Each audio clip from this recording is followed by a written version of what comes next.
तर नमस्कार मंडळी. तर आज आपल्या डे 5 मध्ये आपलं सगळ्यांचं स्वागत आहे. चला तर आज बघू शकता हे घेतले 2 नमुने सोबत आणि आम्ही थेट निघालो रामलिंगच्या दिशेने. बघू शकता तुम्ही वातावरण कसलं भारी आहे आणि व्ह्यू कसा आहे. पावसाचं वातावरण झालेलं आहे. आता आपल्या घोड्याला घेऊन निघालो आहोत आपण थेट रामलिंगच्या दिशेने. तर बघू शकता तुम्ही आपण पोहोचलेलो आहोत रामलिंगच्या जवळ. हे तुम्ही बघू शकता गाड्या तिकडे वळण्याचा आपण.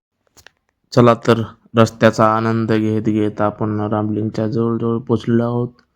आपण गाडी लावलेली आहे याडपाटात. चला गाडी पार्किंग करून आपण निघालो थेट मंदिराकडे. बघू शकता गर्दी अशी भरपूर आहे. कारण श्रावण महिना आहे. श्रावण महिन्यामध्ये गर्दी असते. रहाट पाळण्याचा थोडाफार आनंद घेतला आणि चला तर आता निघूया आपण थेट पुढं मंदिराकडे. तर बघू शकता तुम्ही आपण पोचलेलो आहोत कमानीच्या आसपास. आपल्याला झालेलं आहे तुमचं दर्शन. तर बघू शकता दर्शन वगैरे घेतलं आणि थेट आम्ही निघालो घराकडे. ड्रायव्हिंगचा आनंद घेत आम्ही थेट आलो माळकरंजामध्ये. तर आपल्या व्हिडिओला जरा सपोर्ट करत राहा.